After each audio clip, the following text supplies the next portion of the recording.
अब है mutual inductance. क्या होता है म्यूचुअल इंडक्टेंस, बताओ।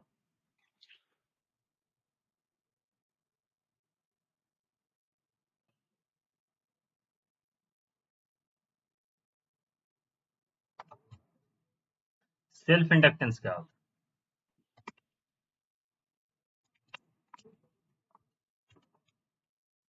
है? सेल्फ इंडक्टेंस क्या होता है? सारे भूल गए हो क्या? हम्म डेफिनेशन ये डेफिनेशन मत बताओ, मतलब मेरे को समझा दो। मैं लाइन बाय लाइन डेफिनेशन थोड़ी पूछा है। मैंने तो जस्ट पूछा है कि वो होता है।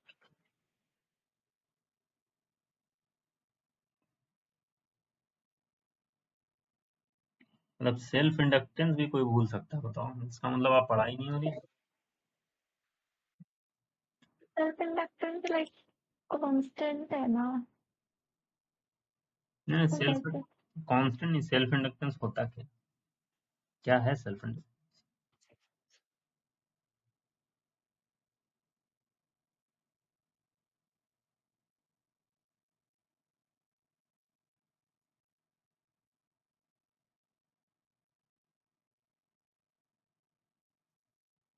हम्म समझ गया मैं। कुछ पढ़ाई नहीं हो रही आपकी। जब ये कोई इंडक्टर है या कोई एक कॉइल है, तो इस कॉइल में जब करंट जो फ्लो हो रहा है वो क्या है, वेरिएबल इन नेचर। तो करंट क्या है, वेरिएबल है। तो इससे जो फ्लक्स पास कर रहा होगा वो, फ्लक्स जो पास कर रहा होगा वो भी तो वेरिएबल होगा, क्योंकि फ्लक्स क्या है तुम्हारा, flux directly proportional to current. तो उससे जो फ्लक्स पास हो रहा है वो भी वेरिएबल है। और जब फ्लक्स पास हो रहा है उससे, उस कॉइल से जो फ्लक्स पास हो रही है वो वेरिएबल है खुद का करंट के लिए। मतलब उसमें तो उसमें करंट, खुद का ही करंट फ्लो हो रहा है, और उस खुद का करंट के लिए मैग्नेटिक फील्ड उसमें उसमें प्रोड्यूस हो रहा है। और वो मैग्नेटिक फील्ड क्या है, वेरिएबल है, जिसके कारण फ्लक्स भी क्या हो गया, वेरिएबल हो गया। और जब फ्लक्स वेरिएबल है तो फैराडे लॉ क्या बोलता है, जहां पे भी फ्लक्स वेरिएबल हो वहां पे ईएमएफ इंड्यूस्ड होगा। और बाकी फिर लेंज लॉ अपना बोलता है कि किस डायरेक्शन में इंड्यूस्ड होगा। वही तो था। सेल्फ इंडक्टेंस मतलब क्या होगा? सेल्फ इंडक्टेंस मतलब अपने कॉइल में से जब करंट मैग वो फ्लक्स वेरी कर रहा हो, तो जब वो ईएमएफ खुद से इंड्यूस करता है, वो सेल्फ इंडक्टेंस है। तो यही तो मैं पूछ रहा था। ये सेल्फ इंडक्टेंस में खुद में ही सारे काम कर ले रहा है वो, उसको किसी और पे डिपेंड रखने की जरूरत नहीं। वो खुद का इंडिपेंडेंट है, उसमें सिर्फ वेरिएबल करंट फ्लो करवा दो, बाकी का काम वो खुद कर लेगा, है ना। बट म्यूचुअल हाँ जी। इंडक्टेंस में ऐसा नहीं है। म्यूचुअल इंडक्टेंस में दो कॉइल एक दूसरे पर डिपेंडेंट, कोई भी एक कॉइल नहीं रहेगा तो वहां पे म्यूचुअल इंडक्टेंस नहीं होगा। मतलब दो कॉइल का तो रहना जरूरी है, तभी वहां पे म्यूचुअल इंडक्टेंस होगा। तो वहां पे क्या था, खुद का कॉइल में करंट वेरी कर रहा था तो ईएमएफ इंड्यूस्ड हो रहा था। यहाँ पे वैसा नहीं, यहाँ पे थोड़ा सा अलग है। बाकी कंसेप्ट वही है, सेम कंसेप्ट फॉलो हो रहा है। अगर वो चीज क्लियर है तो इधर पे भी सारी चीज आपको क्लियर हो। तो दो कॉइल है, ठीक है। ये तुम्हारा कॉइल वन ले लो, ये तुम्हारा ले लो कॉइल टू। अब इसमें जो कॉइल वन में करंट फ्लो हो रहा है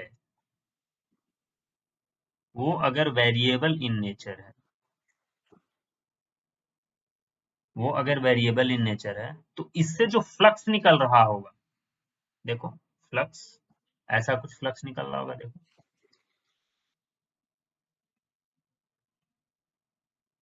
तो अगर करंट वेरिएबल है तो फ्लक्स भी तो वेरिएबल है।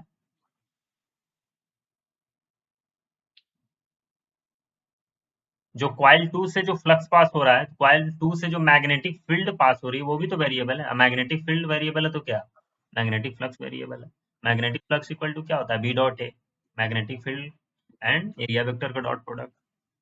तो कॉइल वन में करंट वेरिएबल है, जिसके कारण कॉइल टू में क्या हुआ, मैग्नेटिक फील्ड वेरिएबल गया। मैग्नेटिक फील्ड वेरिएबल है तो फ्लक्स उससे वेरिएबल हुआ, तो फ्लक्स वेरिएबल हुआ तो क्या होगा, लेंज लॉ क्या बोलता है, फैराडे लॉ तुम्हारा क्या बोलता है कि ईएमएफ इंड्यूस्ड होगा, कॉइल 2 में ईएमएफ इंड्यूस्ड होगा। और कैसा ईएमएफ इंड्यूस्ड होगा, किस डायरेक्शन में इंड्यूस्ड होना चाहिए, वो एटलीस्ट बताओ मेरे को कि किस डायरेक्शन में करंट इंड्यूस्ड होना चाहिए। बस डायरेक्शन मेरे को बता। करंट की। फर्स्ट कॉइल में जो करंट का डायरेक्शन है वही उसी डायरेक्शन में सेकंड कॉइल में करंट आएगा कि अपोजिट में आएगा कि नहीं आएगा, या जो भी आएगा वो बताओ, कॉइल 2 में क्या सिचुएशन बनेगी।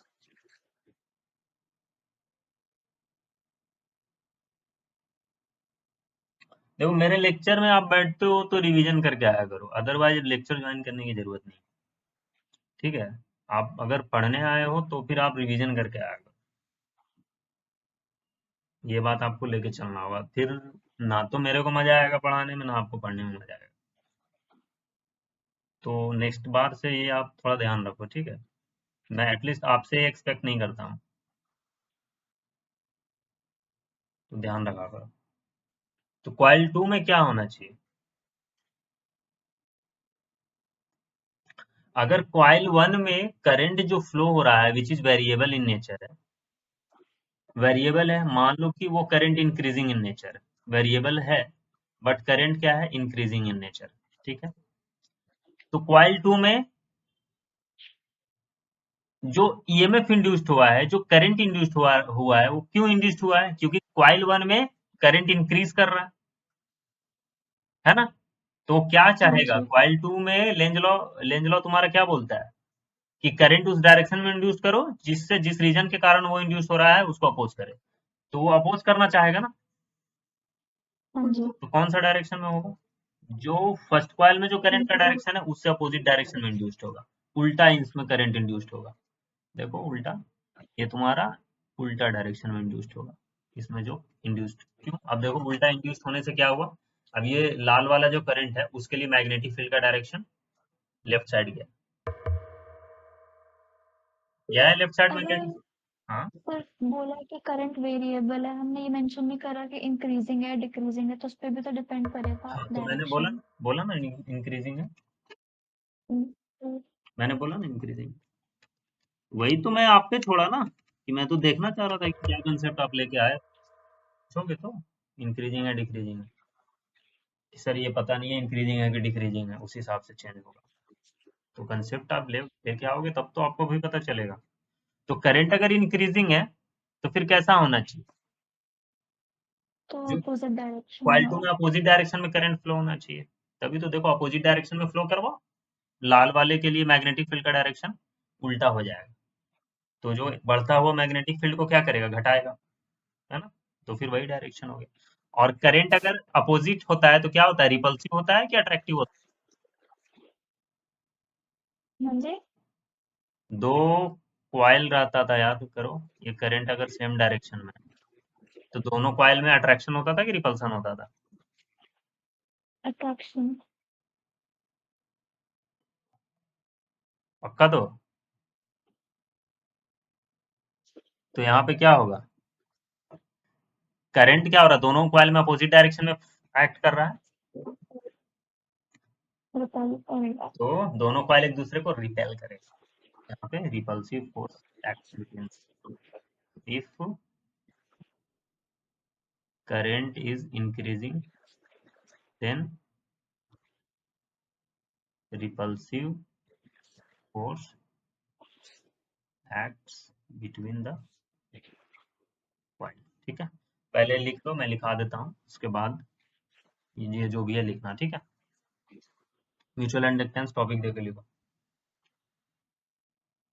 when current passing through coil 1 is changed, when current passing through coil 1 is changed, an emf is induced, an emf is induced in coil 2, an emf is induced in coil 2. Due to this, due to this EMF, due to this EMF, a current I2 starts flowing, a current I2, इसको नाम दे दो I2, इसको अगर I1 लिख रहे हो इसको I2. A current I2 starts flowing which opposes change of current I1, which opposes change of current I1,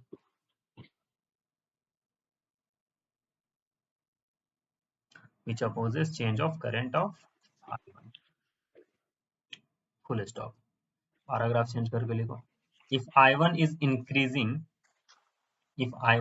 increasing, current I2 flow in opposite direction. Current I2 flow in opposite direction. And repulsive force acts between them, between two coils. And repulsive force acts between two coils.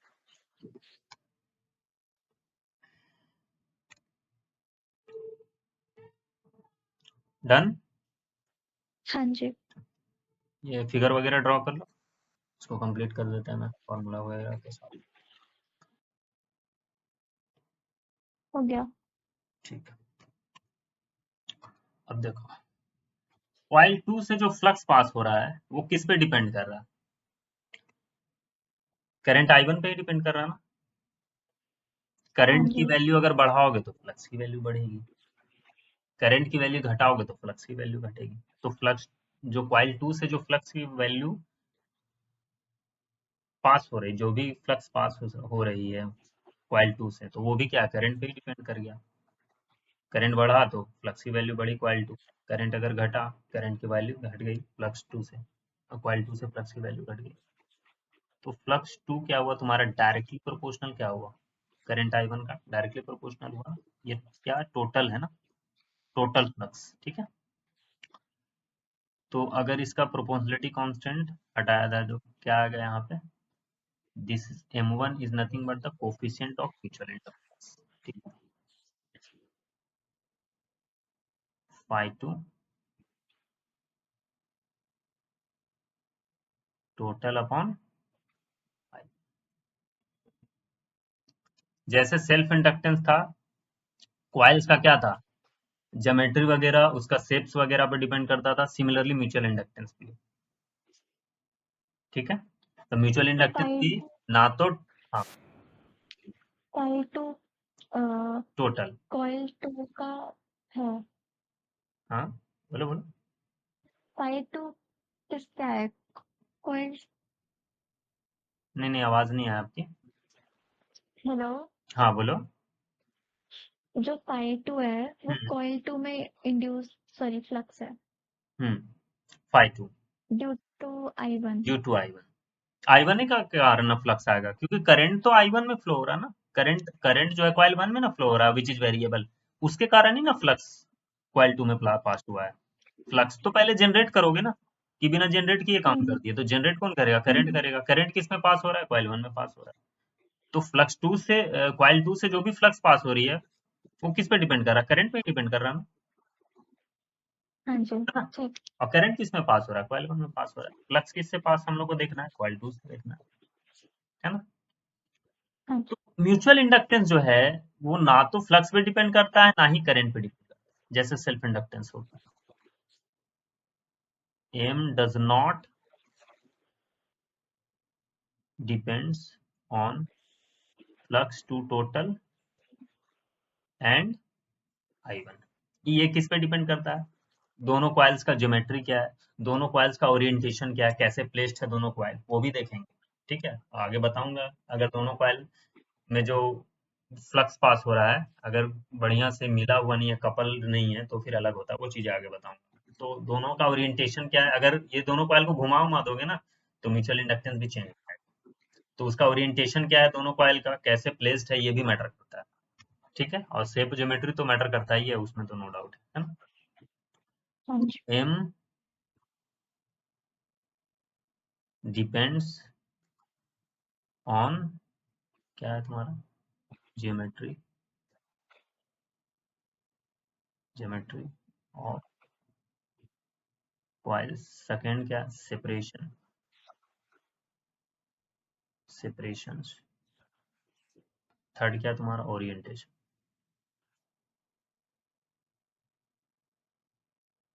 दोनों coils का origination क्या है। इसका units क्या होगा, self inductance का unit क्या होता था, हेनरी एच। इसका भी वही होगा।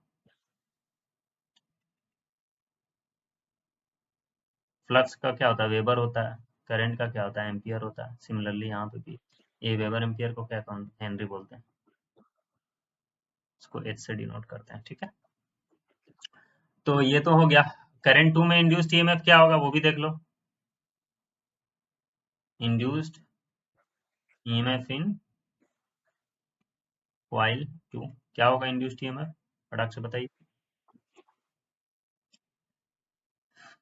E2 ले लो,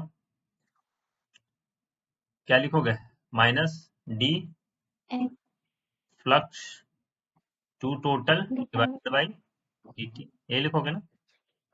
हाँ जी। उससे जो भी फ्लक्स पास हो रहा है वही होता है ना उसका ईएमएफ इंड्यूस्ड। फैराडे लॉ तो यही बोलता है। फ्लक्स टोटल की वैल्यू क्या है, देखो M M m I into one. I one put कर दो, m into I one divided equal to m common ले लो D I one by D T. यहाँ से देखो म्यूचुअल इंडक्टेंस की या सेल्फ इंडक्टेंस की वैल्यू क्या आ गई तुम्हारा, ये आ गया,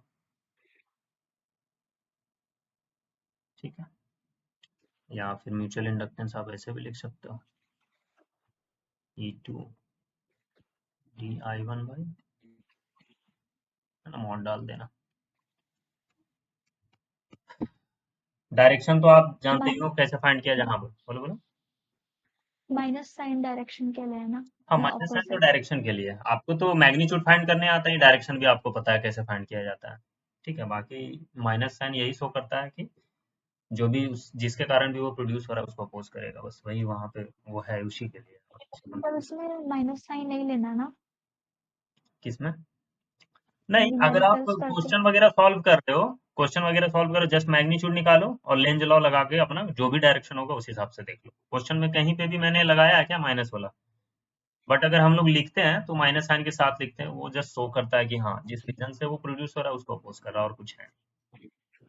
तो दोनों के लिए देखो म्यूचुअल इंडक्टेंस, अगर करंट अगर आप इसमें कॉइल 2 में करंट प्रोड्यूस करवा दो वेरिएबल करंट, और कॉइल 1 से अगर आप जो भी कॉइल 1 से अगर आप फाइंड करोगे उसमें कितना करंट इंड्यूस्ड हुआ है, तो उसमें भी जो म्यूचुअल इंडक्टेंस की वैल्यू होगी सेम ही होगी, है ना।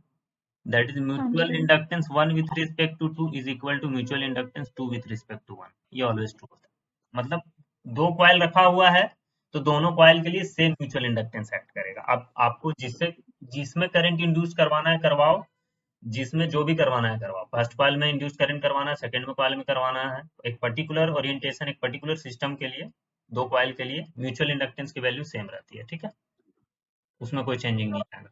क्लियर है, साइज सेम नहीं है या फिर एरिया सेम नहीं है तो सेम नहीं होगा ना। बोलो बोलो। अगर दोनों का साइज एरिया सेम नहीं है तो सेम नहीं होगा ना नहीं है म्यूचुअल तब भी सेम इंडक्टेंस। होगा, एरिया भी अगर सेम नहीं है दोनों का तब भी सेम होगा। मैं सिखाऊंगा, मैं इस पे आपको क्वेश्चन वगैरह कराऊंगा, ठीक है, वहां पे आपको समझ में आ जाएगा। अगर एरिया नहीं सेम है फिर भी दोनों के लिए म्यूचुअल इंडक्टेंस की वैल्यू सेम होगी, अलग नहीं होगी, ठीक है। ठीक है। ये नोट डाउन कर लो। तो क्या बताया था म्यूचुअल इंडक्टेंस में क्या होता है, म्यूचुअल इंडक्टेंस में दो कॉइल रखे होते हैं क्लोज प्रॉक्सिमिटी में, और एक कॉइल में इंड्यूस होता है ईएमएफ या करंट अगर उसके साथ वाले कॉइल में करंट चेंज हो या फिर मैग्नेटिक फ्लक्स चेंज हो। मतलब मेन रीजन है कि फ्लक्स चेंज होना चाहिए, और फ्लक्स तो करंट के कारण ही तुम्हारा मैग्नेटिक फील्ड आएगा, और फिर हाँ मैग्नेटिक जी। फील्ड आएगा तो वेरिएबल मैग्नेटिक फील्ड है तो फिर फ्लक्स भी अपना वेरिएबल हो जाएगा, और फिर फैराडे हम्म। लॉ अपना जो बोलता है उसके हिसाब से फिर हो जाएगा, फिर लेंज लॉ के हिसाब से करंट का किस डायरेक्शन में फ्लो करेगा उस हिसाब से हो जाएगा, है ना। हाँ जी। चलो, तो कंसेप्ट तो सारे क्लियर कर लिए थे हम लोगों ने, सारे आपको क्वेश्चन वगैरह भी हम्म। ये क्वेश्चन सॉरी क्वेश्चन तो नहीं करवाया है, नहीं जस्ट क्वेश्चन। आपका डेरिवेशन वगैरह सारे कंसेप्ट वगैरह मैंने दे दिए थे, है ना। तो आज कुछ क्वेश्चन वगैरह हाँ हम जी। लोग डील करते हैं ताकि कंसेप्ट अपना क्लियर रहे, है ना। क्वेश्चन हाँ जी। फाइंड एम, एम तुम्हारा क्या हो गया, coefficient of mutual inductance, mutual coefficient of mutual inductance. Find M for a pair of concentric coils as shown. इसमें R1 की वैल्यू क्या है, ग्रेटर देन R। ठीक है,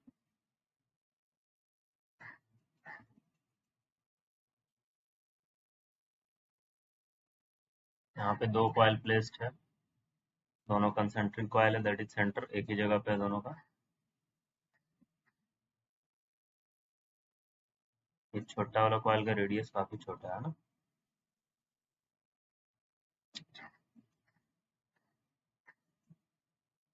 ठीक है।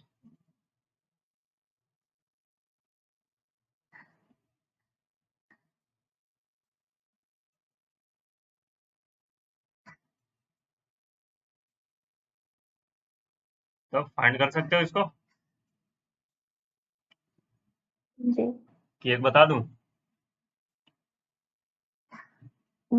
एक बता दीजिए। ठीक है, एक बताता हूँ, इसके आगे फिर आप लोग कंसेप्ट अपन पकड़ते हैं।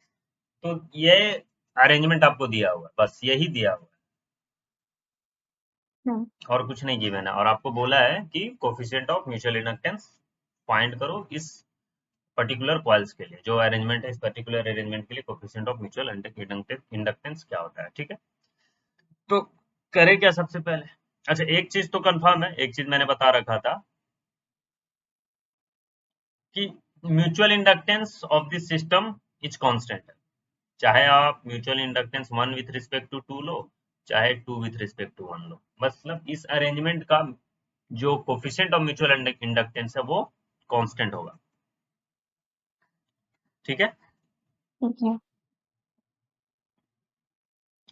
तो R2 जो है वो क्या है, काफी छोटा है, मतलब जो छोटा वाला तुम्हारा क्या बोलते हैं सर, कंसेंट्रिक क्वाइल्स है, क्वाइल है जो, उसका साइज काफी छोटा है ना। देखो यहाँ पे क्वेश्चन में आपको ऑलरेडी गिवन है कि R1 क्या है, R1 की वैल्यू काफी ज्यादा है, मतलब पहला वाला कॉइल जो काफी बड़ा है और छोटा अंदर में जो कॉइल है वो उसकी साइज काफी छोटा है। ठीक है, तो बड़े वाले कॉइल में सबसे पहले आप अपने तरफ से करंट का फ्लो कर दो, एक I1 करंट फ्लो कर दो, बाद में ये कैंसिल आउट हो जाएगा अपने आप, है ना। इस तरह के क्वेश्चन को करने का ये ट्रिक है। तो जो बड़ा वाला कॉइल है उसमें I1 करंट फ्लो कर दो। ठीक है, चलो, तो बड़े वाले कॉइल के लिए सेंटर पे मैग्नेटिक फील्ड क्या होगा?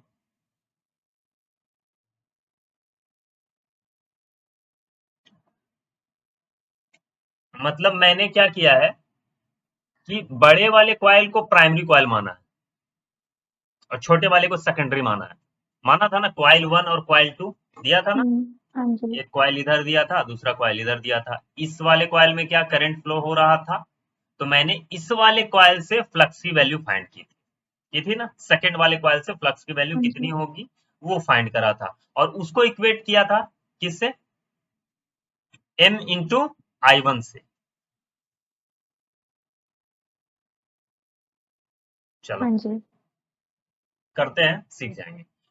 तो प्राइमरी कॉइल माना है बड़ा वाला कॉइल, ठीक है। हम्म, तो अपन को क्या है कि छोटे वाले कॉइल से नेट फ्लक्स चाहिए, यही तो। हाँ जी। तो छोटे वाले कॉइल से नेट फ्लक्स की वैल्यू क्या होगी? अब आप सोचो, बड़े थोड़ा वाले थोड़ा कॉइल सा से जितना फ्लक्स निकलेगा। थोड़ा सा दिमाग लगाओ कि प्राइमरी कॉइल बहुत बड़ा है और जो सेकेंडरी कॉइल है हम्म, वो उसकी साइज काफी छोटा है, एकदम छोटा है। तो अपन अगर सेंटर पे मैग्नेटिक फील्ड निकाल ले, तो करीब करीब सेकंड वाले कॉइल से क्या, जो सेंटर पे मैग्नेटिक फील्ड होगा बड़े वाले कॉइल के लिए, वही मैग्नेटिक फील्ड जो है सेकंड वाले कॉइल से पास कर रहा होगा करीब करीब, क्योंकि छोटा वाला कॉइल जो सेकंड वाला कॉइल है ना वो उसकी साइज काफी छोटा है, तो हम लोग मान सकते हैं कि जस्ट वो सेंटर पे ही होगा, है ना। ये कंडीशन आपको गिवन हाँ जी। है ये। तो इससे अपन को एक ट्रिक मिला है कि सेंटर पे मैग्नेटिक फील्ड फाइंड कर लेते हैं और उसी के लिए उस सेंटर पे मैग्नेटिक फील्ड जो होगा उसी के लिए सेकंड वाले कॉइल में फ्लक्स की वैल्यू फाइंड कर लेंगे और वहां से अपन का म्यूचुअल इंडक्टेंस की वैल्यू आ जाएगी क्योंकि म्यूचुअल इंडक्टेंस का क्या फॉर्मूला कराया था, फ्लक्स टोटल अपॉन करेंट, यही थी ना। हाँ तो जी। सेकेंडरी कॉइल से नेट फ्लक्स निकाल लो और डिवाइड करो किससे, जो प्राइमरी कॉइल का करंट, वही करते थे ना, देखो प्रीवियस वाले लेक्चर में देखो करवाया था, यही म्यूचुअल हाँ जी। इंडक्टेंस की वैल्यू यही थी। नेट फ्लक्स हाँ, किससे, सेकेंडरी कॉइल से, सेकंड कॉइल से और करंट किसका लेना है, प्राइमरी कॉइल का। तो फर्स्ट। आपको कंसेप्ट मैंने दे दिया। तो सेंटर पे हाँ जी। क्या होगा बताओ, सेंटर पे करंट कैरिंग कॉइल के लिए सेंटर पे मैग्नेटिक फील्ड क्या होता है, पढ़ा रखा है मैंने, मैग्नेटिक फील्ड बताओ। इस सेंटर पे म्यू ओ नॉट नाम दे दो, आई, बी एट सेंटर क्या होगा, mu naught times 2r। Mu naught I one into two R, नहीं, upon 2r, sorry, upon two R one ना। चलो, r1। तो हाँ। अपन को मैग्नेटिक फील्ड जो इस छोटे वाले कॉइल से पास हो रहा है वो मैग्नेटिक फील्ड की वैल्यू मिल गई। अपन को एरिया नोन है तो क्या फ्लक्स की वैल्यू नहीं मिलेगी, फ्लक्स इक्वल टू क्या होता है, बी डॉट ए, हाँ जी। है ना। b dot A. तो हाँ। बी मैग्नेटिक फील्ड देखो किधर जा रहा है, मैग्नेटिक फील्ड की डायरेक्शन क्या है सेकंड वाले कॉइल आउटसाइड। से, आउटसाइड, है ना, ऐसे बाहर जा रहा है। हम्म। करंट के अलोंग पाम को घुमा दो, मैग्नेटिक फील्ड की डायरेक्शन आउटवर्ड है। और ये छोटा वाला कॉइल है क्या, 2D सरफेस है ना, लगभग लगभग 2D ही है ना ये। हाँ जी। तो अपन एरिया हाँ वेक्टर का जी। डायरेक्शन अपने अकॉर्डिंग ले सकते हैं, चाहे इनवर्ड ले लो चाहे आउटवर्ड ले लो। तो मैं अपने कन्वीनियंस के हिसाब से आउटवर्ड ले लेता हूँ, तो cos 0 आ जाएगा, तो अपन का काम इजी वे में हो जाएगा। 1। ठीक है, तो cos 0 हो जाएगा, एरिया वेक्टर मैग्नेटिक फील्ड के अलोंग ही होगा, है ना। हाँ जी। Mu naught I one divided by two R one into area की क्या वैल्यू पाई, होगी, pi r1 square. Pi R two square ना। r, अच्छा, एरिया फ्लक्स फिर तो हम लोग सेकेंडरी सेकेंडरी कॉइल का कॉइल से ले रहे हैं। लेते हैं ना, ये फ्लक्स कहाँ से सेकेंडरी कॉइल, अच्छा। सेक- ऊपर वाला सेकेंडरी और ये नीचे वाला प्राइमरी। ठीक है, ठीक है। तो इससे ले लिया अपन लोग ने एरिया एंड कॉस 0 डिग्री। क्या वैल्यू हो गई इसकी, देखो फ्लक्स टोटल की वैल्यू, एक ही कॉइल है ना इसमें, तो एक ही टर्न है, कोई एक ही टर्न दे रखा है, तो उसकी वैल्यू मतलब एन की वैल्यू बनी है। तो फ्लक्स टोटल ही है तुम्हारा, कितना आ जाएगा देखो, mu naught I one pi R two का square divided by two R one. और देखो म्यूचुअल इंडक्टेंस की वैल्यू पुट कर दो उसमें, देखो आई वन कैंसिल आउट हो रहा है कि नहीं हो रहा, बोला ना आई आई अपने आप कैंसिल आउट हो जाएगा, hmm. Hmm. Divided by two R one into I one cancel out हो गया, उड़ गया, इसकी वैल्यू हो गई mu naught pi R two का square divided by two R, this is the value of mutual inductance. ठीक है, कंसेप्ट क्लियर है कैसे होगा। हाँ जी। और ये किस पे डिपेंड कर रहा है, देखो क्या करंट पे ये डिपेंड कर रहा है, नहीं। क्या सेकेंडरी कॉइल से जो फ्लक्स की वैल्यू कितनी पास हो रही है, क्या उस पर डिपेंड कर रहा है, नहीं डिपेंड कर, सिर्फ हाँ। और सिर्फ ज्योमेट्री पे डिपेंड करता है। हाँ देखो म्यू नॉट तो कांस्टेंट है, पाई तो कांस्टेंट है, तो टू तो कांस्टेंट है, ये तो कांस्टेंट वैल्यू है, कहाँ डिपेंड कर रहा है, अच्छा। डिपेंड कर रहा है क्या, जब करंट पे नहीं। ही डिपेंड नहीं कर रहा है तो उससे कितना फ्लक्स पास हो रहा है उस पर भी डिपेंड करेगा क्या। नहीं। मैंने बताया था देखो, उसमें भी बताया था कि ना तो वो फ्लक्स पे डिपेंड करता है म्यूचुअल इंडक्टेंस की वैल्यू, ना ही करंट पे डिपेंड करता है आता वहीं से है। मतलब दोनों एक दूसरे में इतना अरेंजमेंट है कि चीज होता है ना कि कोई चीज बढ़ाओ, एक चीज बढ़ा रहे हो तो दूसरा घट रहा है, तो दोनों एक दूसरे को कंप्रोमाइज कर दे रहा है, मतलब दोनों एक दूसरे पे डिपेंडेंट है नहीं। मतलब ना तो म्यूचुअल इंडक्टेंस फ्लक्स पे डिपेंडेंट है ना तो करंट पे डिपेंडेंट, लेकिन आ उसी से रहा है, उसकी वैल्यू उसी से आ रहा है, लेकिन उस पर डिपेंडेंट नहीं है। यहाँ पे यही हो रहा है, मतलब दोनों एक दूसरे को बढ़िया से मैनेज कर रहा है। ठीक है, डिपेंड किस हाँ पे कर जी। रहा है, सिर्फ रेडियस पे डिपेंड कर रहा है, लिमिट। देखो रेडियस की क्या, राइट। पाई तो कांस्टेंट है ऑलवेज, पाई की वैल्यू वेरी करती है क्या, चाहे फिजिक्स का कोई भी क्वेश्चन सॉल्व करो, चाहे कहीं पे भी कुछ भी करो, पाई की वैल्यू पाई ही होती है, 22.7 म्यू नॉट। ये तो तुम्हारा अपना कांस्टेंट है, यूनिवर्सल कांस्टेंट, टू तो है ही अपना कांस्टेंट। R1 एंड R2 की वैल्यू आप चेंज कर सकते हो आपकी मर्जी के हिसाब से। तो ये किस पे डिपेंड कर रहा है? डिपेंड्स ऑन रेडियस और ज्योमेट्री का।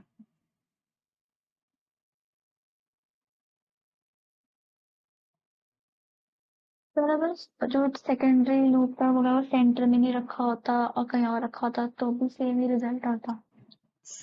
अगर सेकंड वाला कॉइल, हाँ, अगर वो ठीक, सेंटर पे नहीं होता बट कहीं और। नहीं नहीं गड़बड़ हो जाता फिर। एक्चुअली फिर आप फ्लक्स कैसे फाइंड कर पाते? फ्लक्स नहीं फाइंड कर पाते। अगर ये भी अगर आपको गिवन नहीं होता ना कि R1 एंड R2 का कॉइल का रेडियस अगर मतलब R2 का जो रेडियस है काफी कम है R1 से, तो फिर अलग तरीके से क्वेश्चन डील होता, फिर आप ऐसे नहीं सॉल्व कर पाते। ठीक। समझे? तो यहाँ पे ये है, इसीलिए आप सॉल्व कर पा रहे हो। करवाएंगे आगे क्वेश्चन क्लियर किया जाएगा। नोट डाउन कर लो इसको। तो हो गया। नेक्स्ट क्वेश्चन आप ट्राई करो, होना चाहिए आपसे।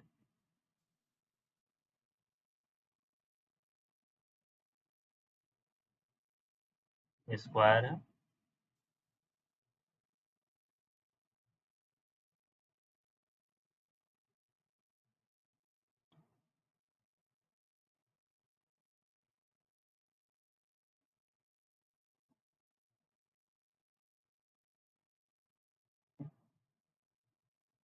इसका लेंथ एल है, छोटे वाले का स्मॉल है। म्यूचुअल इंडक्टेंस फाइंड करो इस केस में, आपको गिवन है एक चीज।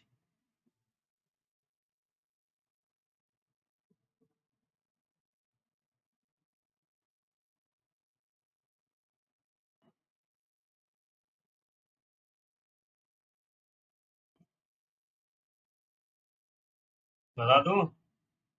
हाँ जी। हाँ, क्यों सॉल्व नहीं हुआ? नहीं, हो गया। कितना आया वैल्यू? ये दो आई है। एक 2√2 L²/πL और दूसरा 8√2 L²/L। सुनो रहा दो क्यों आया? कैसे है। Solve? Magnetic field magnetic, square का मैंने शायद कहीं पे गलत लिया है। अच्छा फाइनाइट वायर के लिए मैग्नेटिक फील्ड क्या सिखाया था? हम्म, μ0I/4πA, फिर साइन अल्फा का साइन बीटा वाला।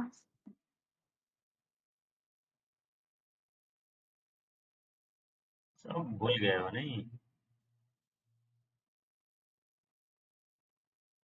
ये ए लेते थे परपेंडिकुलर डिस्टेंस, या अपर एक्सट्रीम फ्रॉम लो, परपेंडिकुलर से अल्फा ले लो, लोअर एक्सट्रीम ले लो बीटा। तो इसमें करंट आई फ्लो करवा दो तो मैग्नेटिक फील्ड की वैल्यू क्या होती थी पॉइंट पी पे? Mu naught I by 4πA into sine alpha plus sign beta, यही तो। बीटा। हाँ जी। अब यहाँ पे देखो तो ये स्क्वायर है। 43। एक चीज तो क्लियर है कि हम्म। बड़े वाले को अपन को प्राइमरी लेना है, क्योंकि पिछले वाले क्वेश्चन में जो कंसेप्ट था सेम कंसेप्ट यहाँ पे हो रहा है। बट यहाँ पे सिर्फ कॉइल क्या हुआ, थोड़ा स्क्वायर हो गया। वहां पे कॉइल क्या था, सर्कुलर था, गोल गोल था। इधर पे स्क्वायर टाइप का है, और तो कुछ डिफरेंस हुआ नहीं। बाकी अपन को सेंटर पे मैग्नेटिक फील्ड निकालना है, और फिर फ्लक्स निकाल के जो अपना म्यूचुअल इंडक्टेंस का फॉर्मूला उसमें लगाने का है, यही तो काम करना है, सिंपल सी कंसेप्ट है। तो सबसे पहले क्या करें, करंट फ्लो कर दे प्राइमरी कॉइल में, I1 करंट फ्लो कर दिया, ठीक है। हम्म। अब इसके लिए, अब मैग्नेटिक फील्ड फाइंड करने बताया था ना सेंटर पे, कैसे फाइंड करते थे?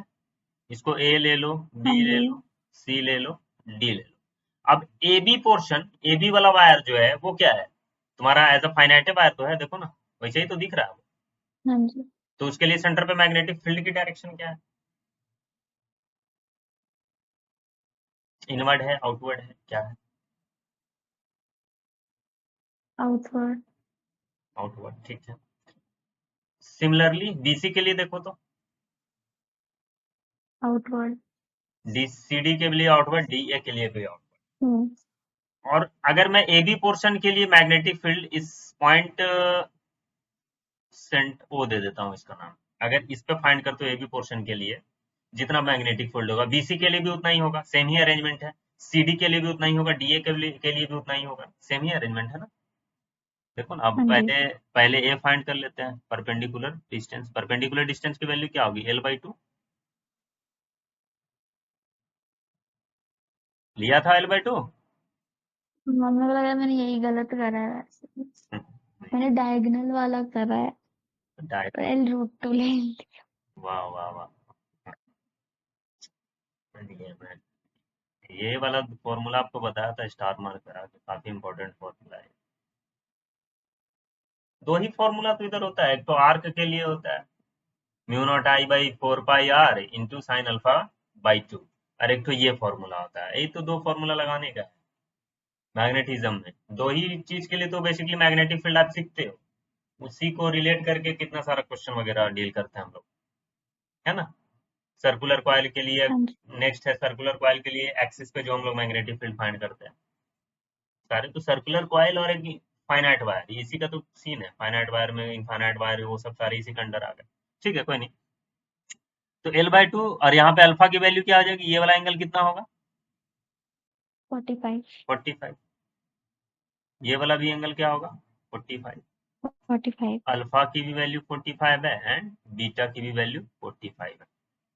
और यहाँ जो परपेंडिकुलर डिस्टेंस है उसकी वैल्यू क्या है, L/2 है, ए की L/2। वैल्यू। तो magnetic field due to A B wire कितना होगा, μ0 I1, और I1 नहीं लिया ना हम लोगों ने, I1 L1। By 4 pi, perpendicular distance क्या है L/2 into sine 45 plus sign 45। 45। ये वैल्यू क्या हो जाएगी, μ0 I1 divided by 4 pi L/2। तो ये क्या होगा, 2 × 1/√2, है ना। हम्म। तो हाँ इसको जी। सॉल्यूशन करके कितना आ जाएगा,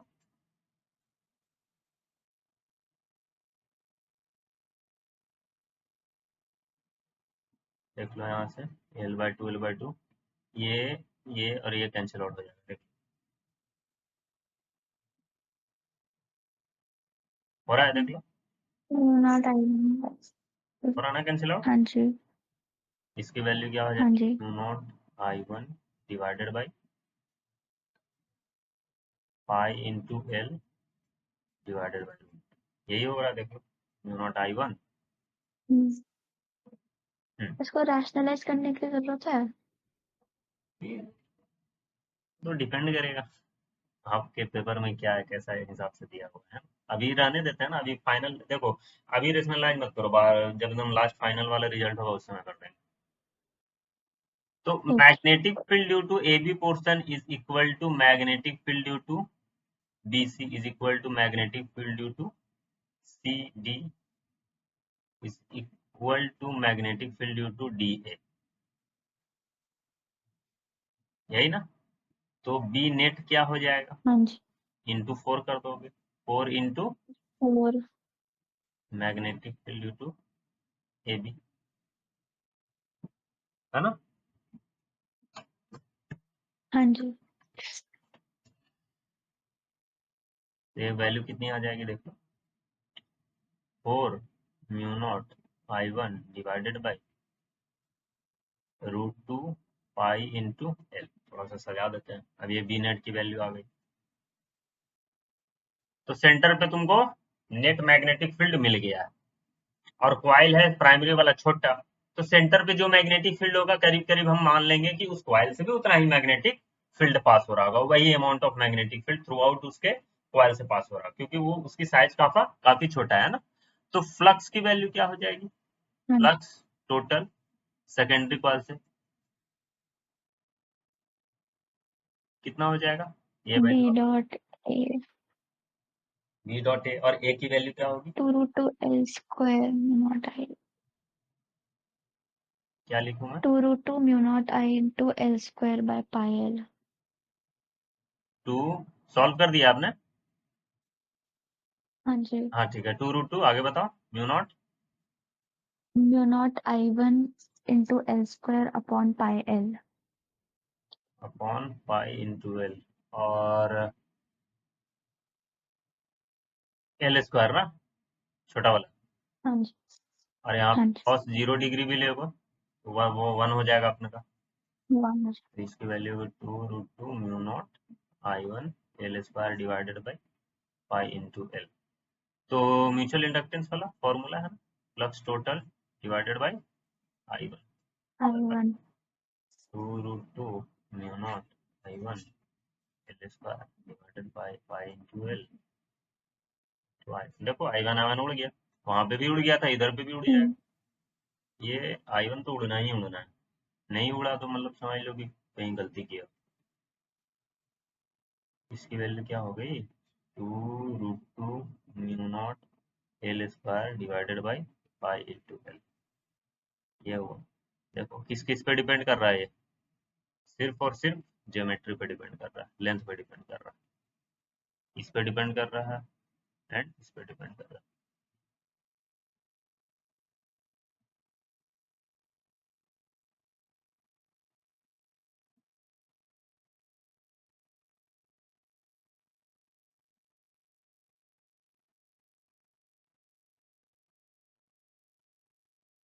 क्लियर है? सॉल्व नहीं करोगे आप, बताओ हैं? और कैलकुलेशन में हो गया था। और कैलकुलेशन, आपका कैलकुलेशन काफी फास्ट होना चाहिए। आप नीट वाले स्टूडेंट हो तो आपका कैलकुलेशन फास्ट होना ही चाहिए, क्योंकि आपको कम टाइम में ज्यादा क्वेश्चन सॉल्व करना है। काफी चीजें आपको हाँ याद जी। रखनी होगी, ठीक है? हर चीज आपको वहां पे हम्म। डिराइव नहीं करना है। जैसे सर्कल के लिए वो आपको याद रखना होगा कि हाँ, सर्कल के लिए magnetic field mu naught I by 2 pi R होता है, 2 आर होता है, ठीक है? तो वो आपको याद रखना होगा फाइनाइट वायर के लिए। तो इस केस में छोटा छोटा चीज जो नॉर्मल, जो 45 डिग्री वाला, वो याद रखना होगा आपको, ये वाला वैल्यू। तो आप फास्ट रहोगे, अदरवाइज ज्यादा क्वेश्चन डील नहीं कर पाओगे। जेई वाले बच्चे जो होते हैं उनके लिए टेंशन की बात नहीं है, उनको काफी टाइम मिलता है सॉल्व करने के लिए, तो उनको काफी चीजें याद रखने की जरूरत नहीं। हर चीज का एक पर्पस है। मेडिकल लाइन में अगर आप जाना चाहते हो तो वहाँ हर चीज आपको याद रखनी होती है। अब थोड़ी है कोई आदमी का इलाज करने जाओगे तो वहाँ डिराइव करते जाओगे, इतना खून डालू तो ये डालू तो वो डालू तो ये निकलेगा, नहीं, इतना करने का है मेरे को, ये कर करके फटाफट कर दिए। उतना देर में आपको कम टाइम मिलेगा उसका जान बचाने के लिए। तो आपको उसी में, उसी चीज में, हर चीज को, काफी चीज को आपको याद रखना होगा। आपका हर जो पढ़ाई है उसी पर्पज से बनाया गया, ताकि आप चीजों को याद रखने में माहिर हो जाए। मेडिकल लाइन में वैसा, या इंजीनियरिंग लाइन में वैसा नहीं होता, हर चीज याद रखने की जरूरत नहीं होती। अब किसी को पुल बनाना है तो वो अपना कंसेप्ट दिमाग लगा रहा है, देख पुल बनने में सालों साल, कितना साल लगता है, बन रहा है सो बन रहा है। अभी हमारे एरिया तरफ पुल बना रहे हैं, उधर ओवर ब्रिज वगैरह बना रहे हैं, 5 साल से बन ही रहा है। तो इंजीनियर लोग दिमाग लगा लगा के बना रहे हैं। अब किसी को इलाज कराने जाएगा तो 5 साल थोड़ी अस्पताल में रहेगा, 1-2 दिन में तो खेल हो जाता है। तो ध्यान रखो, कुछ चीजें आपको याद रखनी होगी, तभी आप फास्ट बन पाओगे। तो आगे आपके आने वाले कैरियर में भी काफी यूजफुल रहेगा वो सब चीज, कितना आप अच्छा कर पाओगे अपने फील्ड में। ठीक है, ये नोट डाउन हुआ है? हाँ जी। ठीक। चलो, अगर सारे कंसेप्ट आपको क्लियर है, छोटा सा क्वेश्चन और आपके लिए मैं देता हूँ।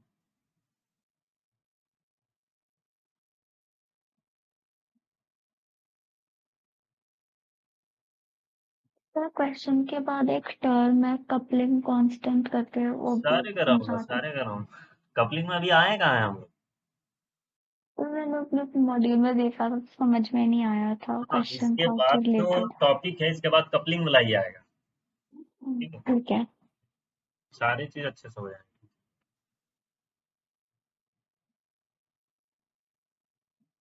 जो चीज इंपॉर्टेंट है कुछ छूटेगा। कपलिंग इतना अच्छे से पढ़ा दूंगा, भूलोगे नहीं कभी। बट ये वाला चीज क्लियर करना जरूरी है, क्योंकि वहां पे आपको म्यूचुअल इंडक्टेंस वाला पार्ट ही क्लियर होना चाहिए। वहां पे समझो इसका एक्सटेंशन है वो, ये क्लियर नहीं तो वो क्लियर नहीं।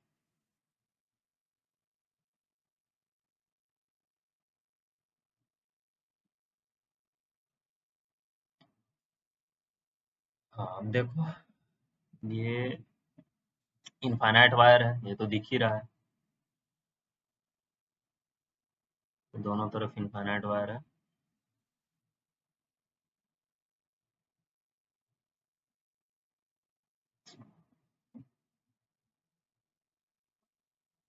ये ए, इसका लेंथ एल आपको गिवन है, एंड इसका हाइट एच आपको गिवन है।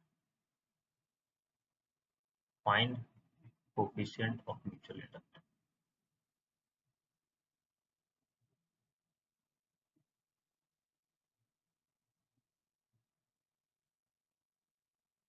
फाइंड करो।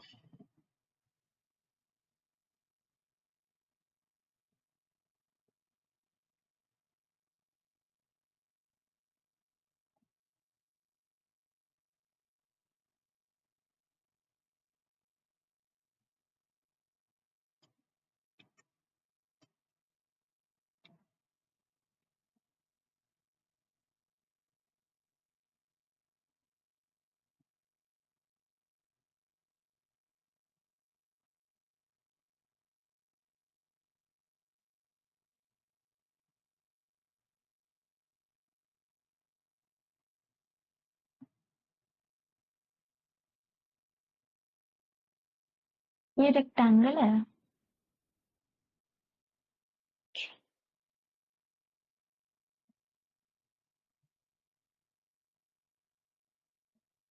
रेक्टेंगल का हाइट एच दिया हुआ है, लेंथ एल दिया हुआ है।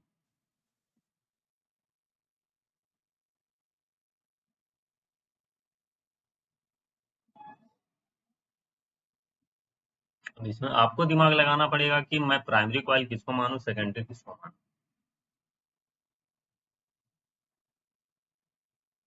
किसके लिए मेरे को हेल्पफुल होगा, क्योंकि म्यूचुअल इंडक्टेंस की वैल्यू सिस्टम की सेम ही है। आप किसको प्राइमरी मानना सेकेंडरी मानना अपने हिसाब से दिमाग लगाओ, फाइंड किसमें मानूं कि मैं, क्वेश्चन बन जाएगा। तो वो आपको करना होगा अपने तरफ से। कौन सा बोलो? बोलो। इसमें क्या उसको अम, जो इन्फिनिट वायर है उसको सेकेंडरी कॉइल माना है, ठीक। तो उसका फ्लक्स निकाला कर। हाँ, उसका फ्लक्स निकाला mu naught I upon 2a plus L into pi into square का एरिया, तो आंसर आ रहा है mu naught L H upon 2a plus L into pi. एक सेकंड। अगर आपने अच्छा प्राइमरी कॉइल माना है स्क्वायर को, प्राइमरी, हाँ जी। ठीक, तो आपने कौन सा डायरेक्शन में करंट फ्लो किया? Anti clockwise. एंटी क्लॉकवाइज, मतलब ये डायरेक्शन। हाँ जी।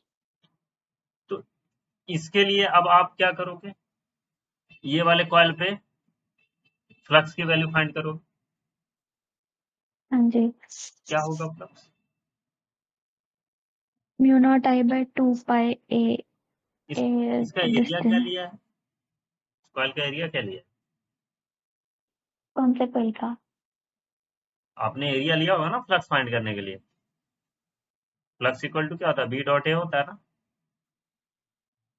टोटल फ्लक्स आपको चाहिए ना, म्यूचुअल इंडक्टेंस में आप क्या करोगे, फ्लक्स टोटल फाइंड करोगे किसमें, सेकेंडरी कॉइल में, और करंट I1 प्राइमरी कॉइल में, है ना। तो ये वाले कॉइल से हाँ जी। आप नेट फ्लक्स फाइंड किए, तो उसमें एरिया क्या लिया, एरिया क्या लिए? मैंने एरिया तो स्क्वायर का डाल दिया। स्क्वायर में कैसे डाल दोगे, कुछ भी। एक आपने एक ठीक है सेकेंड, एक प्राइमरी सेकेंड। माना है, तो इसका एरिया क्या लोगे? इसका एरिया तो नोन ही नहीं है। नोनी नहीं। फिर क्या करोगे? एक सेकेंड, फिर एक सेकेंड। उल्टा करो, ठीक है? आप कैसे फाइंड कर लिए? मतलब कुछ भी किए जा रहे हो, कुछ कंसेप्ट क्लियर नहीं हो रहा है इसका मतलब है। मेरे कुछ कंफ्यूज हो गया, एक सेकेंड। उल्टा प्राइमरी मानो इनफाइनाइट वायर को, तब काम बनेगा। प्राइमरी।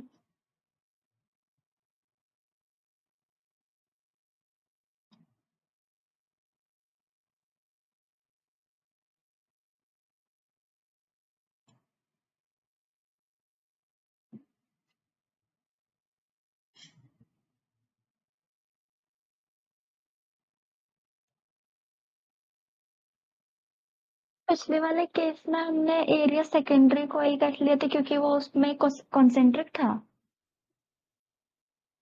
एरिया हमेशा सेकेंडरी कॉइल का ही लेते हैं, क्योंकि फ्लक्स जो होता है हम लोग को सेकेंडरी कॉइल से फाइंड करना होता है। ये सेकेंडरी जो कॉइल कितने लिए लेते हैं?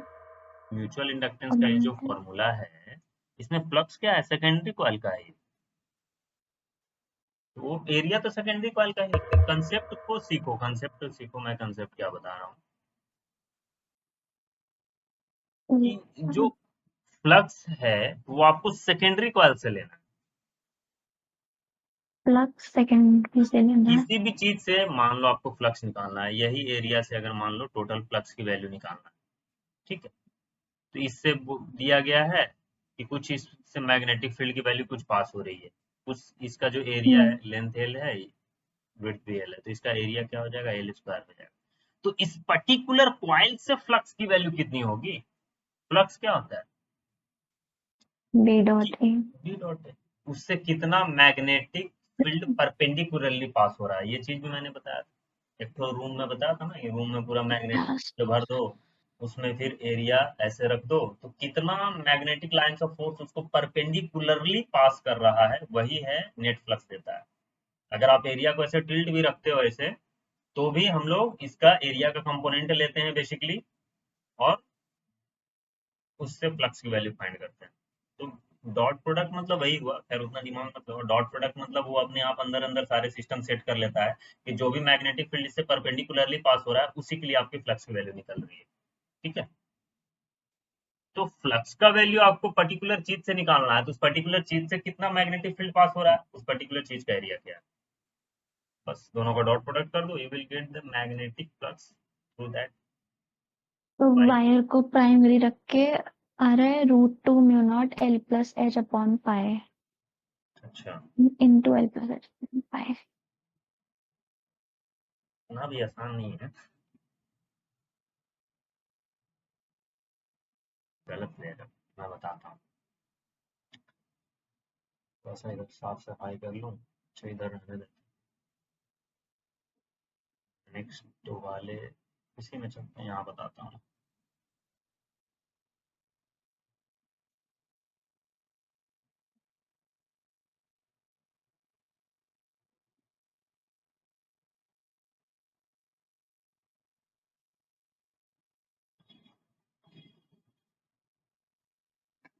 इससे अगर आई करंट फ्लो कर रहे हो, ठीक है, ये प्राइमरी इसको मान लिया है, इसको प्राइमरी मान लिया, क्योंकि इसको मान लेंगे तो अपन का इसका एरिया नोन है, तो फ्लक्स वगैरह अपन निकल जाएगा। यहाँ से थोड़ा सा अपना दिमाग लगा के करना होगा कि किसको प्राइमरी मारे, किसको सेकेंडरी मारे, ठीक है? अब मेरे को इस सेकेंडरी कॉइल से क्या चाहिए? नेट फ्लक्स की वैल्यू चाहिए। कंफ्यूजन है ही नहीं एकदम, फ्लक्स टोटल सेकेंडरी से लो, करंट लो प्राइमरी से, खत्म। तो टोटल फ्लक्स जो है ठीक है। सेकेंडरी कॉइल से ले लो। अब कैसे निकाले इससे टोटल फ्लक्स की वैल्यू? इसके पहले वाले जो भी दो क्वेश्चन कराए हैं उसमें through out the area of secondary coil magnetic field की वैल्यू कांस्टेंट थी, ठीक है? जो भी छोटा सा कॉइल था, तो सेंटर पे जो भी मैग्नेटिक फील्ड की वैल्यू थी, वही हम लोगों ने मान लिया था कि सारे कॉइल से पास कर रहा है, मतलब through out the coil constant magnetic field था थ्रू आउट द कॉइल। छोटा था इसीलिए कांस्टेंट था, सेंटर पे मान लिया। बट यहाँ पे क्या कांस्टेंट है? आप देखो यहाँ पे मैग्नेटिक फील्ड फाइंड करो, कुछ और है। Primary coil, primary sorry, infinite wire के लिए मैग्नेटिक फील्ड क्या होता है? म्यू नॉट आई बाई 2 पाई ए।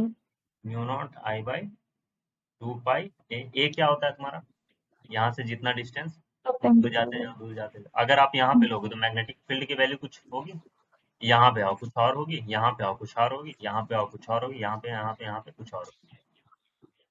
तो इस सेकेंडरी कॉइल से जो मैग्नेटिक फील्ड पास कर रहा है वो तो वेरिएबल इन नेचर है, कांस्टेंट कहाँ है, तो आप डायरेक्टली एरिया मल्टीप्लाई नहीं कर सकते हो, जहां पे भी वेरिएबल है it must be integrated. Physics में जिधर पे भी आपको वेरिएबल देखे it must be integrated, simple सी बात है। इसके पहले वाले दो क्वेश्चन में throughout the coil magnetic field constant था, तो बस हम लोग आराम से flux equal to B dot A कर लिए, इधर भी बी डॉट ए ही करेंगे, लेकिन थोड़े सिस्टम से करेंगे, है? तो मैग्नेटिक फील्ड जो थ्रू आउट द कॉइल पास हो रहा है वो तो वेरिएबल इन नेचर है ना, कि कांस्टेंट है, वेरिएबल है। वेरिएबल है, तो ठीक है, छोटे से पोर्शन के लिए निकाल लेते हैं, थ्रू आउट द कॉइल में इंटीग्रेट करके फाइंड कर लेंगे। क्या करते हैं, इस कॉइल से x डिस्टेंस पे dx लेंथ का स्ट्रिप कट कर लेते हैं, dx लेंथ का स्ट्रिप कट कर लेते हैं। इसका हाइट h गिवन है, तो स्ट्रिप का जो हाइट है वो तुम्हारा h है, और ये जो स्ट्रिप का थिकनेस है हम लोगों ने dx लिया, ठीक है। इस जो स्ट्रिप हाँ जी। कट किया उससे फ्लक्स की वैल्यू कितनी होगी, क्या वो फाइंड करें? हाँ जी। पहले इस जो थिकनेस जो स्ट्रिप कट किया वहां पे मैग्नेटिक फील्ड की वैल्यू क्या है, जस्ट यहाँ पे इस इस रीजन में मैग्नेटिक फील्ड की वैल्यू क्या है, mu naught I by 2 pi x, यही है ना, जस्ट उस रीजन में, जस्ट dx जो हम लोगों ने थिकनेस लिया है ना, काफी एकदम पतला थिकनेस है, मतलब थ्रू आउट द dx हम लोग magnetic field mu naught I by 2 pi x ले सकते हैं। dx मतलब d, जहां पे d बोल दिया मतलब वेरी वेरी स्मॉल है ये,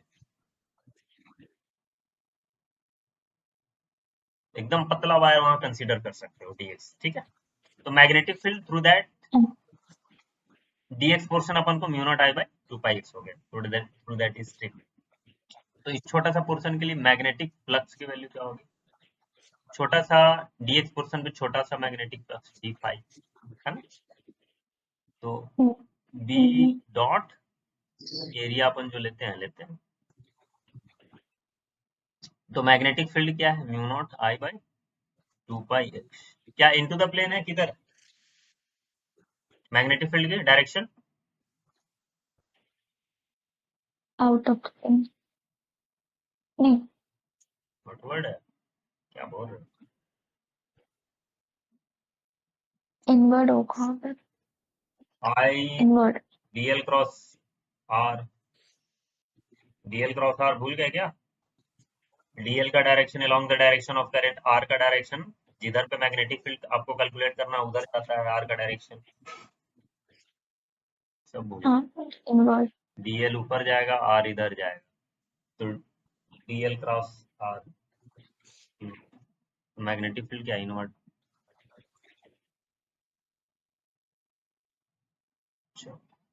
और एरिया क्या क्या वैल्यू होगा इस dx थिकनेस का, एरिया क्या होगा, h into D x. h into dx, cos क्या ले, 0 डिग्री ले 180 डिग्री ले, क्या ले, एरिया वेक्टर का डायरेक्शन इनटू द प्लेन ही ले लेते हैं एरिया वेक्टर, क्योंकि 2D सरफेस है, कॉस 0 डिग्री आ गया, तो नेट हाँ dx पोर्शन के लिए छोटा सा dx पोर्शन से जो टोटल फ्लक्स की वैल्यू हो रही है क्या हो जाएगा, mu naught I one upon 2 pi x into H into D x, यही ना, आई वन ले लेना, हाँ। आई वन प्राइमरी कॉइल है तो आई वन है ना, कॉस जीरो की वैल्यू अपन 1 हो गई। तो फ्लक्स टोटल क्या करे, टोटल फ्लक्स क्या करे आप, इंटीग्रेट कर दे, कहाँ हाँ से जी। कहाँ इंटीग्रेट होगा, ए से ए प्लस एल। गुड, ऐसे, क्योंकि ये डिस्टेंस तुम्हारा क्या है ए है, और ये क्या है तुम्हारा एल है, ए से प्लस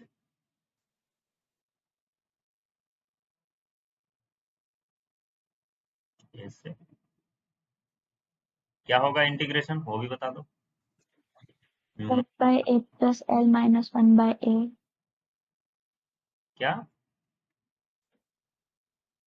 मतलब कॉमन लेके dx बाई एक्स का इंटीग्रेशन क्या होता है?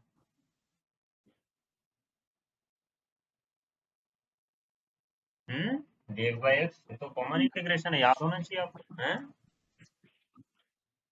dx बाई एल क्या एल एन एक्स ना। लॉग है। अच्छा, सब ये तो छोटा सा याद रखना, आपको वो भी नहीं याद रख रहे, बताओ। भी बताया मैंने कि आपको याद रखने वाला चीज एकदम याद ही रखने का है।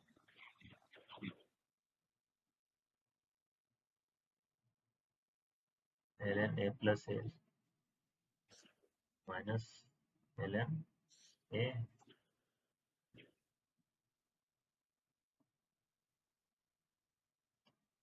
Mu naught I one H upon 2 pi L N A plus L divided by A. ए ये तुम्हारा हुआ फ्लक्स टोटल का थ्रू सेकेंडरी कॉइल। बस फॉर्मूला पे पुट करना है, flux total divided by current I one. Flux total की वैल्यू क्या है?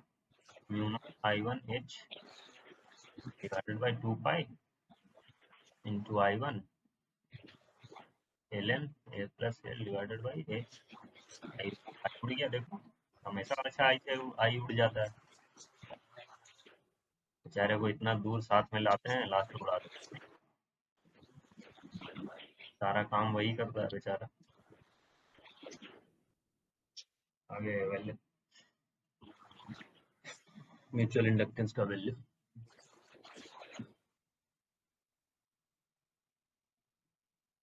नोट डाउन करो, कंसेप्ट है क्लियर?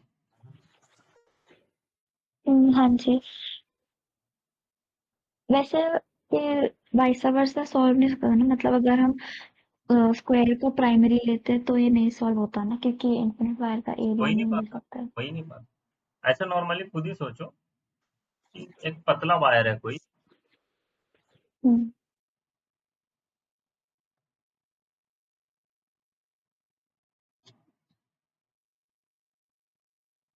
ये एक पतला वायर है, ठीक है।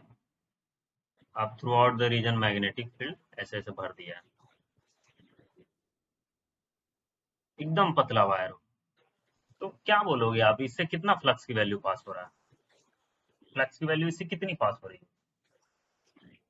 मतलब थ्रू आउट रूम में मैग्नेटिक फील्ड भर दिया है, एकदम पतला सा, एकदम दिख भी नहीं रहा होगा आंख से, उतना पतला वायर एक ठोक लेके आया है। मतलब ऊपर से छत से नीचे आ रहा है मैग्नेटिक फील्ड की वैल्यू, और इधर से हॉरिजॉन्टल में एक तो वायर लगा दिया है दोनों दीवार से ऐसे ऐसे, ठीक है। तो कितना फ्लक्स हम्म, उससे पास हो रहा होगा? कितना ही हो जाएगा, जीरो ही होगा मोटा मोटी, और क्या होगा? कितना फ्लक्स इससे पास होगा? थोड़ी, इससे फ्लक्स की वैल्यू करीब करीब जीरो ही होगी। मतलब वायर कितना उससे मैग्नेटिक फील्ड पास करे? कुछ नहीं पास कर पाएगा। तो वहां से वो निकलेगा ही नहीं, निकाल ही नहीं पाओगे। तो आप सॉल्व इसी वे में कर सकते हैं। जैसे इसके पहले दोनों क्वेश्चन था, उसमें अगर छोटा वाला कॉइल पे अगर तुम मैग्नेटिक, छोटा वाला कॉइल को प्राइमरी अगर ले लो, कितना प्रॉब्लम में फंस जाओगे सॉल्व करने में, बताओ। हो ही नहीं पाएगा, अभी कैसे फिर लोगे? अच्छा, वो नहीं। तो यहाँ पे भी वही चीज, तो आपको देखना होगा, दिमाग लगाना पड़ेगा, वही नहीं। फ्लक्स की वैल्यू निकाल ही नहीं पाओगे पतला सा वायर के लिए, तो इनफाइनाइट वायर के लिए कितना फ्लक्स की वैल्यू पास होगा, निकाल सकता है वो। इनफाइनाइट वायर है ही वो इनफाइनाइट जिसका वैल्यू अननोन है, आपको पता ही नहीं है कि कितना लंबा है। पहले लंबाई चौड़ाई पता रहे था, तब तो एरिया निकालू मैं। लंबाई तो पता ही नहीं, वो तो इनफाइनाइट वायर है, उसकी वैल्यू तो किसी को भी नोन नहीं है, फिर फाइंड ही नहीं कर पाओगे उससे आप, है ना। अगर फाइनाइट वायर होती तो फाइनाइट वायर हो तो तब भी नहीं निकाल पाते, क्योंकि लेंथ नोन होता, ब्रेड तो क्या जानोगे फिर। अगर कुछ उसका हम्म, लेंथ और ये ब्रेड्थ दोनों दिया हुआ तो फिर आप मान सकते हो। अगर नहीं गिवन है तो फिर आप एरिया क्या लोगे? इस पतला वायर का, इस फाइनाइट वायर का एरिया क्या ही लोगे? थिकनेस तुम नेग्लिजिबल है, थिकनेस कुछ है क्या इसका, हम्म, नेग्लिजिबल थिकनेस, एरिया क्या होगा? उस हिसाब से भी तो एरिया कुछ है ही नहीं है इसका। एरिया किसका निकालते हो आप? 2D सरफेस का एरिया निकालते हो। 1D का एरिया निकालते हाँ हैं क्या? जी। पतला वायर का एरिया निकालते हैं क्या? कहीं नहीं निकालते। ठीक है, नोट डाउन कर लो। हाँ जी, कर लिया। छोटा सा क्वेश्चन है, इसी में है। अगर मैं बोलूं कि जो इनफाइनाइट वायर से जो करंट पास हो रहा है वो वेरिएबल इन नेचर है, तो you have to find out the induced EMF in the coil, in the square coil. मैं क्वेश्चन लिख देता हूँ। If current in infinite wire is varying as I equal to I naught cos omega t। Current तो variable रहेगा तभी तो EMF induce होगा, हाँ अदरवाइज जी। थोड़ी ना होता है। Find EMF induced in rectangular.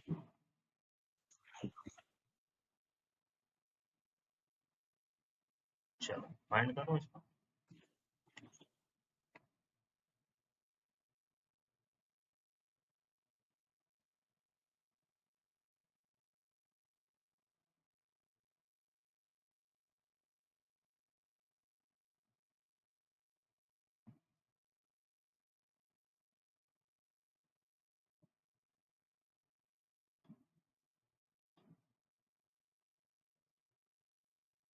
ये फाइंड कर दो, सेशन एंड कर दूंगा।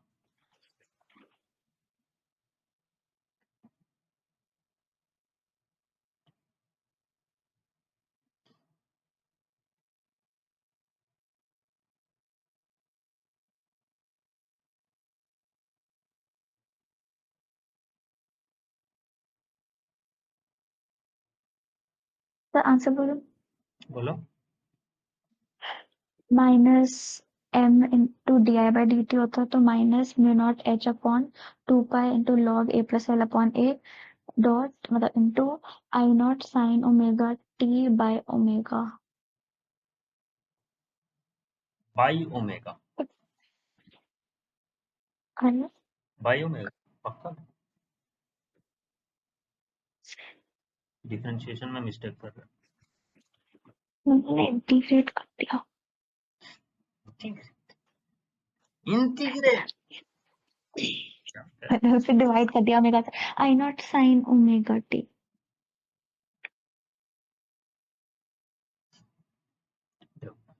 करंट आपको दिया हुआ है इतना, find EMF induced in rectangular loop. तो ईएमएफ के लिए क्या फॉर्मूला पढ़ा रखा है? फैराडे लॉ क्या बोलता है? Sign d phi upon d t. D t. जिस कॉइल में ईएमएफ इंड्यूस्ड कराना उससे कितना फ्लक्स का वैल्यू पास हो रहा है, और फ्लक्स वुड भी वेरिएबल, करंट वेरिएबल है तो फ्लक्स भी वेरिएबल ही होगा। तो फ्लक्स पहले निकाल लूं मैं। फ्लक्स इक्वल टू क्या होगा?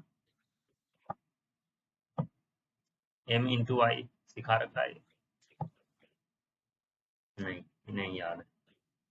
सेकेंडरी कॉइल फ्लक्स से टोटल फ्लक्स की वैल्यू क्या होती थी? सेकेंडरी कॉइल से जो टोटल फ्लक्स हम लोग देखते थे किसका प्रोपोर्शनल होता था?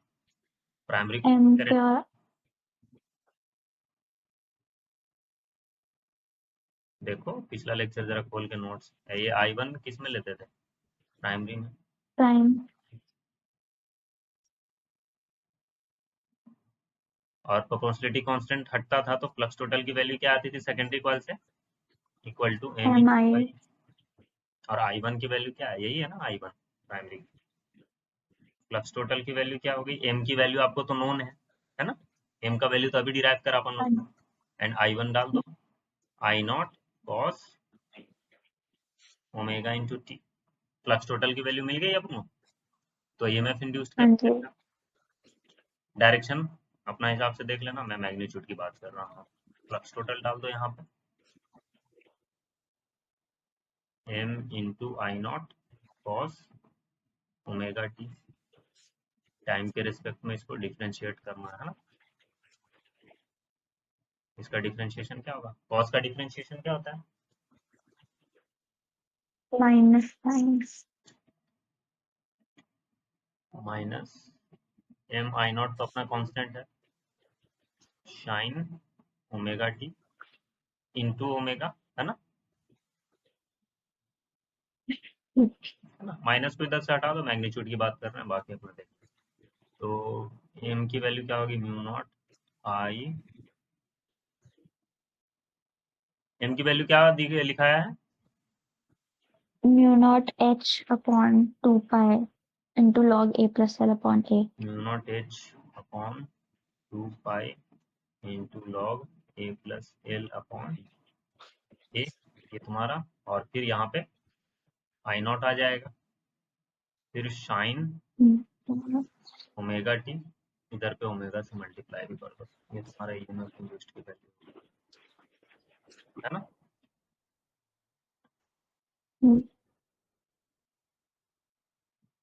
ठीक है, चलो आज के लिए इतना ही रखते हैं, आगे फिर हाँ करेंगे। जी, क्वेश्चन दे दूंगा आपके लिए म्यूचुअल इंडक्टेंस, वो भी मैं कराऊंगा ही, आप घर से उसको करके लाना, मैं हाँ जी, क्या आप वैल्यू ले,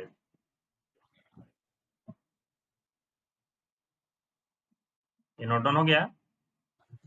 हाँ जी। Find M for a pair of two long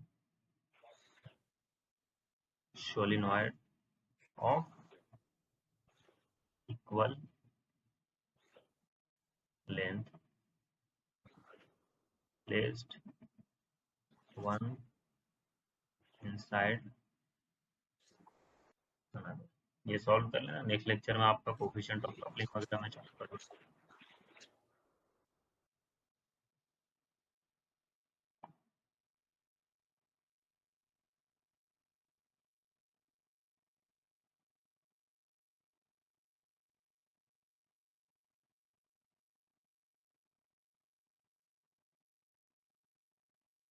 बड़े वाले कॉइल का जो है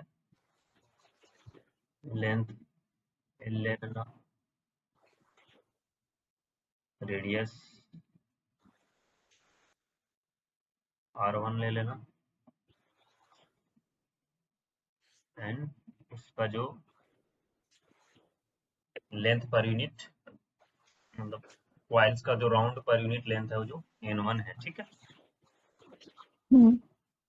इसके अंदर छोटा वाला कॉइल, छोटा वाला कॉइल का क्या दिया हुआ है आपको, लेंथ तो दोनों का बराबर है, ये तो आपको गिवन है, इसका R2 ले लेना, इसका N2 ले लेना, बाकी सॉल्व करके लाना, मैं चेक कर लेना, ठीक है। हाँ जी, ठीक है, आज के लिए इतना ही करते हैं ना, हाँ जी। चलो क्वेश्चन दिया था, सॉल्व हुआ है। नहीं सर, कंफ्यूज हो रहा है उसमें। नहीं हो रहा है, ऐसा क्या, नहीं क्यों, ट्राई किया कि नहीं, करा।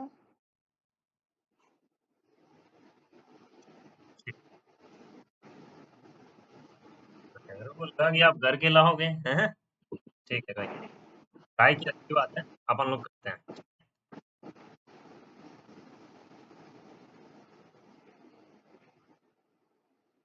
सर क्वेश्चन में दोनों का लाइक रेडियस अलग है ना, कौन हाँ, दोनों का रेडियस अलग है। आप इस क्वेश्चन में प्राइमरी किसी को भी मान सकते हो, सेकेंडरी किसी को भी मान सकते हो, आपकी मर्जी, मैं दोनों मेथड से आपको करके दिखाता हूँ, ठीक है। कुछ क्वेश्चन में हाँ है जी। कि आप प्राइमरी किसी को भी मान सकते हो, सेकेंडरी जिसको मैंने उसको मान लो, हो जाता है क्वेश्चन सॉल्व, ठीक है। अपन करते हैं इसको, ये काफी इंपॉर्टेंट है, बोर्ड्स के पर्पज से भी इंपॉर्टेंट है, और जेई के भी, आपके नीट के भी पर्पज से भी काफी इंपॉर्टेंट है ना। करते हैं इसको। हाँ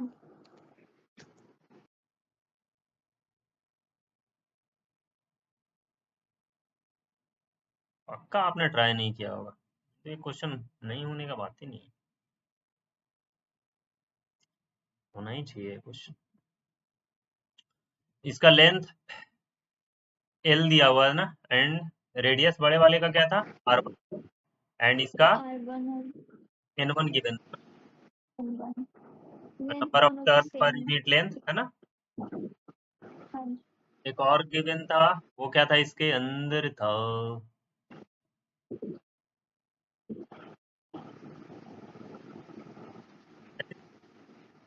एंड इसका लेंथ दोनों का सेम था, एंड इसका रेडियस क्या था, R2 था, एंड इसका number of turn per unit length क्या था, N2 था। ठीक है, चलो तो सबसे पहले क्या करते हैं, बड़े वाले को प्राइमरी मान लेते हैं, तो बड़ा वाला जो हमारा इंडक्टर है, ठीक है, प्राइमरी माने तो इसमें करंट आई भेज दें, हाँ जी।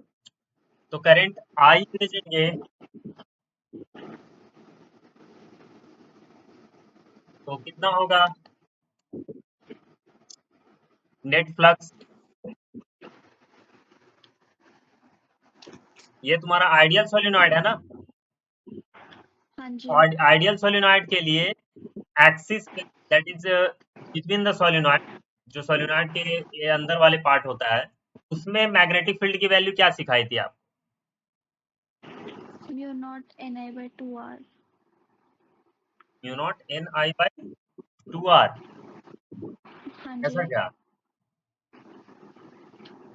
ऐसा तो नहीं सिखाया मैंने।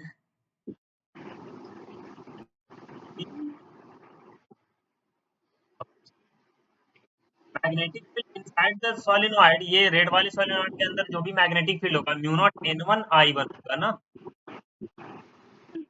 अच्छा, वो सेंटर के लेयर हाँ 2r सेंटर वाला। के लिए, आप 2R के लिए तो वो टॉरॉइड के लिए बता दिए, बाई 2R, मैंने वो लगा आई।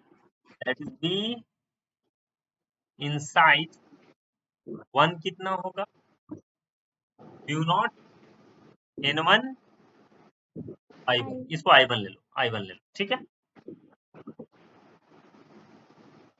इतना ठीक हो गया।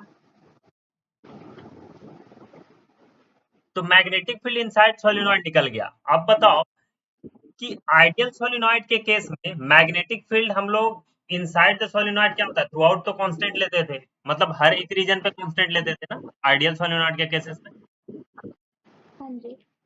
मतलब यहाँ पे भी सेम, यहाँ पे भी सेम, यहाँ पे भी सेम, यहाँ पे भी सेम, यहाँ पे भी सेम, ऐसे हम लोग निकालते थे उसका एक्सिस पे ही, दैट इज एक्सिस पे जो भी सोलेनॉइड का जो एक्सिस होगा वहां पे मैग्नेटिक फील्ड लेते थे, लेकिन आइडियल सोलेनॉइड का केस में क्या मानते थे कि throughout the magnetic field हर एक पोर्शन में क्या है, एक्सिस के ऊपर कांस्टेंट है, एक्सिस का नीचे कांस्टेंट है, यही लेते थे, एंड उसकी वैल्यू क्या आई है, म्यू नॉट N1 I1, ठीक है।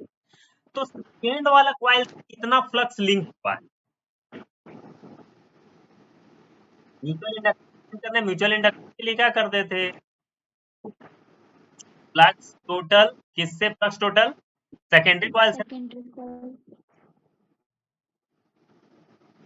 डिवाइडेड प्राइमरी बाय कॉइल से करंट, करंट किसका, I1 प्राइमरी का। Primary coil. तो फर्स्ट प्राइमरी कॉइल में मैंने करंट लगाया, तो सेकेंडरी कॉइल में जो है कितना फ्लक्स लिंक हुआ है, टोटल फ्लक्स कितना लिंक हुआ है, बताओगे। B dot A, area second. हाँ बी डॉट, तो एक कॉइल से देखो उसके अंदर कितना टर्न है, सेकेंड वाला जो सेकेंडरी सोलेनॉइड है उसमें तो एन टर्न है, मान लो उसमें क्या है, मान लो कि N1 कुछ टर्न हो, उसका कुछ टर्न हो, मान लो N2 की वैल्यू क्या हो जाएगी, जैसे आपको स्मॉल N2 गिवन है ना, तो स्मॉल हाँ N2 जी। इक्वल टू क्या होता है, ये वाला N2 number of turn, N2 तुम्हारा बेसिकली नंबर ऑफ टर्न हो गया पर यूनिट लेंथ, यही तो। हाँ जी। चलो कॉइल से कितना फ्लक्स लिंक हुआ है वो निकाले,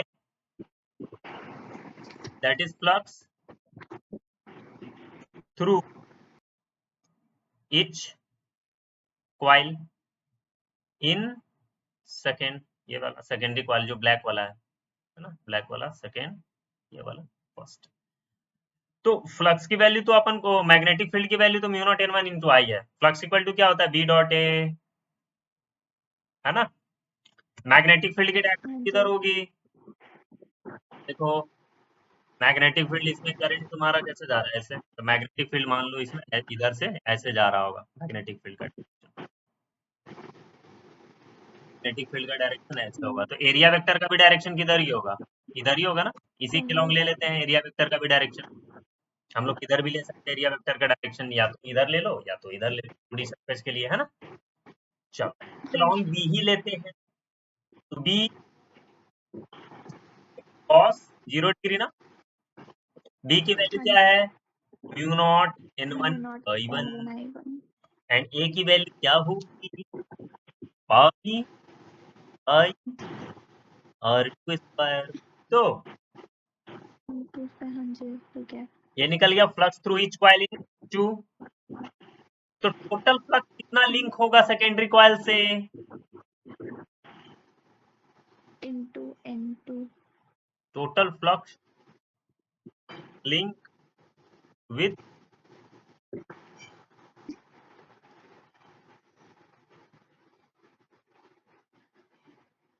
सेकेंडरी कॉइल कितना होगा बताओ। N2 कौन वाला N2, कैपिटल N2 के small N2, small n। Small N। अरे स्मॉल n तो ये होता है number of turn per unit length, ये होता है नंबर ऑफ टर्न पर लेंथ। और ये तो बेसिकली ये वाला इनटू क्या होता है, ये होता है number of turn, number of turn. तो आप नंबर ऑफ टर्न से ना मल्टीप्लाई करोगे, एक कॉइल से निकल गया, आप देखोगे कितना कॉइल है, इनटू कॉइल ना। तो N2 इक्वल टू क्या लिखोगे, small n2 into L. Small n2 मतलब स्मॉल n2 इंटू एल है ना। तो ये क्या हो जाएगा तुम्हारा, N2 not N1 I1 pi R2 का स्क्वायर है ना। अब N2 की वैल्यू क्या हो जाएगी, N2 की वैल्यू यहाँ से ले लो ना, N2 into n2l N2 into ये क्या हो जाएगा, म्यू नॉट N1 I1 पाई का। ये हुआ तुम्हारा total flux with secondary coil. तो फिर इंडक्टेंस की वैल्यू आएगा, फ्लक्स लिख दो N2 टोटल फ्लक्स L कर 2 not N1 I1 pi R2 का स्क्वायर डिवाइडेड बाई I1 उड़ गया, जो हमेशा होता था, मतलब हम लोगों ने यहाँ पे सही सोल्व किया है। इसकी वैल्यू थोड़ा सा मैं सजाने की कोशिश करता हूँ, mu naught N1 N2 L 2 पाई R2 का स्क्वायर, ये हुआ तुम्हारा म्यूचुअल इंडक्टेंस का वैल्यू। ठीक है, समझ में आई बात, हाँ जी कितना आसान था ये। अब देखो सेम काम आप कर सकते हो। अब इसमें छोटा जो अंदर ब्लैक वाला जो मैंने लिया है सोलिनॉइड, उसमें भी आप करंट फ्लो कर सकते हो, दैट इज उसको भी प्राइमरी मान के आप सॉल्व कर सकते हो। देखो सेम आंसर आए, क्योंकि ऑलरेडी मैंने मेंशन करा है कि mutual inductance 1 respect to is equal to mutual inductance 2 with respect to 1। क्या ये बताया मैंने, हाँ जी तो फिर यहाँ पे तो ये ट्रू होना चाहिए। अगर मैं दोनों तरीके से फाइंड कर सकता हूँ तो मेरा वैल्यू जो भी मैच करनी चाहिए। अगर मैं ब्लैक वाले प्राइमरी तो वाला ब्लैक वाले प्राइमरी लेके आप थोड़ा सा ट्राई करो, देखो कैसे सॉल्व कर पाते हो कि नहीं, मैं देखो जरा।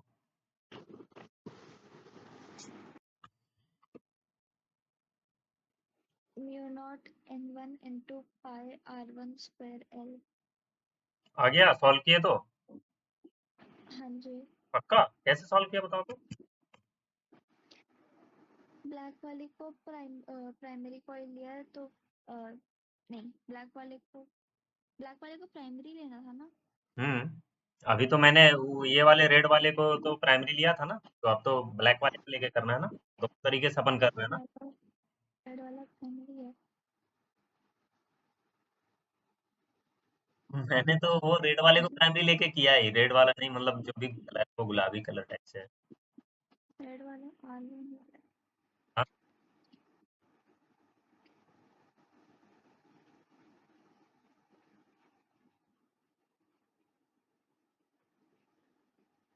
अगर मैंने पिंक वाले को सेकेंडरी लेके करा है तो mu naught n2 i2 into pi r1 square red black वाले का एरिया इंटू n1l टोटल और अपॉन फिर i2 कैंसिल होगा। Mu naught n1 into pi r1 square l। Same answer आ रहा है। नहीं r1 स्क्वायर आ रहा है, पहले r2 आ रहा था। गड़बड़ थोड़ा हो गया, गड़बड़ क्या है तो मैं बताता हूँ। क्या करो, मैंने बताया था ऐसा कि आइडियल सोलिनॉइड का केस में सोलिनॉइड का बाहर में मैग्नेटिक फील्ड 0 लेते हैं, ऐसा कुछ टर्म बताया था किस जमाने में, हाँ जी। याद है? ये आइडियल सोलिनॉइड अगर मैं लूं, ये अगर आइडियल सोलिनॉइड लूं, तो जो भी मैग्नेटिक होगा इसके अंदर में होगा, बाहर में मैग्नेटिक फील्ड हम लोग 0 लेते हैं, हम्म। है ना? तो यहाँ पे जो मैग्नेटिक फील्ड सिर्फ इतना रेंज में है, इससे बाहर मैग्नेटिक फील्ड 0 है, तो जब उसके पास तो है मैग्नेटिक फील्ड, उसके लिए तो फ्लक्स की वैल्यू 0 हो गई ना। ये पहले वाले कॉइल का कितना एरिया इफेक्टिव है, इतना ही एरिया इफेक्टिव है ना, जितने एरिया में फ्लक्स है, जितने एरिया में मैग्नेटिक फील्ड है। ये वाला एरिया के लिए तो फ्लक्स की वैल्यू 0 हो गई, ये वाला एरिया के लिए तो फ्लक्स की वैल्यू 0 हो गई, ये वाले एरिया के लिए फ्लक्स की वैल्यू 0 हो गई। सिर्फ ये वाले एरिया के लिए फ्लक्स होगा, तो जिस एरिया में मैग्नेटिक फील्ड है उस एरिया में फ्लक्स होगा, तो जिस एरिया का मैग्नेटिक फील्ड लोगे आप उसी एरिया का लोगे, एरिया का मैग्नेटिक लोगे उसी का क्या लोगे, एरिया भी। नहीं समझे? हम्म, एक सेकेंड। मैं करके बताता हूँ आपको। Okay, method कर लो, ठीक?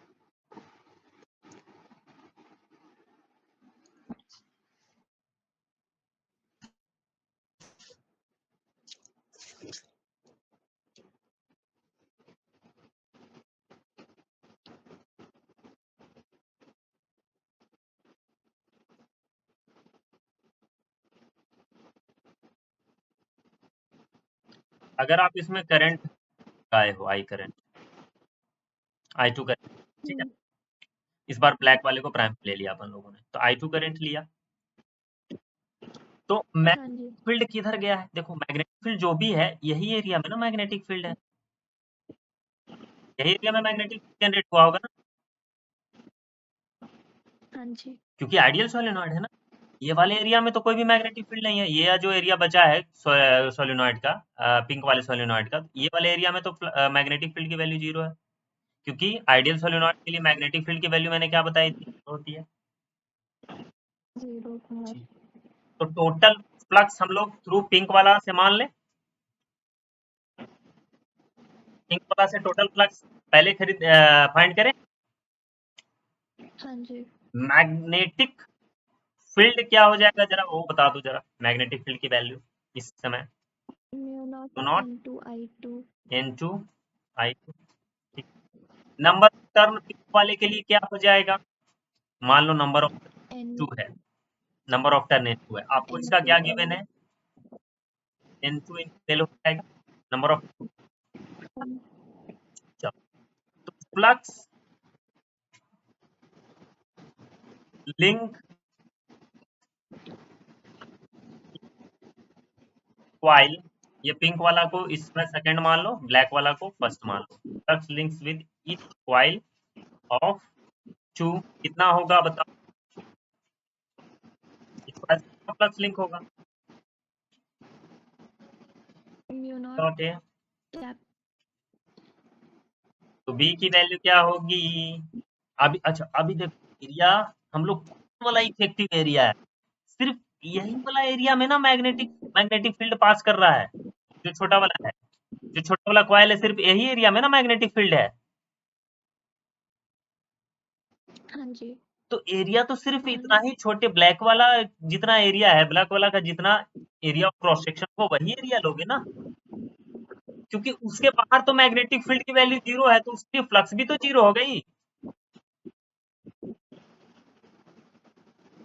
ब्लैक हाँ वाले के जी। बाहर मैग्नेटिक फील्ड की वैल्यू तो 0 है, आइडियल सोलेनॉइड है ना, तो उसके लिए तो हाँ जी। फ्लक्स की भी वैल्यू 0 हो गई, तो आप एरिया जो है सेकंड सेकंड वाला पिंक वाला कॉइल का एरिया थोड़ी ना लोगे इधर पे, पिंक वाला कॉइल का एरिया लोगे क्या, तो फिर नेट फ्लक्स आएगी, नहीं आएगा ना। नहीं। खुद ही सोचो कि मैग्नेटिक पॉसिबल। फील्ड इतना रीजन में जा रहा है, और एरिया है, एरिया आपका इतना दिया हुआ है, अभी बोला है फाइंड फ्लक्स टू ब्लैक वाला एरिया, ये टोटल एरिया ए से बी जो भी एरिया है उसके लिए फ्लक्स क्या लिखोगे? अगर आपको मेंशन है कि यहाँ से यहाँ का एरिया A1 है और ए से बी का एरिया मतलब थ्रू आउट यहाँ से यहाँ का एरिया A2 है, टोटल फ्लक्स की वैल्यू क्या लोगे? ये मैग्नेटिक फील्ड की वैल्यू भी है, बी इंटू A1 लोगे ना, total flux. You are finding flux, total flux through black वाला एरिया, जितना भी ए से बी तक ब्लैक वाला एरिया उससे टोटल फ्लक्स फाइंड कर रहे हो। लेकिन आप हाँ एरिया, जी। इफेक्टिव एरिया तो इतना ही है ना, क्योंकि पूरे A2 में इधर तो मैग्नेटिक, उसके ऊपर तो मैग्नेटिक फील्ड है ही नहीं, इसके लिए तो फ्लक्स जीरो हो गया। इधर नीचे तो मैग्नेटिक फील्ड है ही नहीं, इसके लिए तो फ्लक्स ऑलरेडी जीरो है।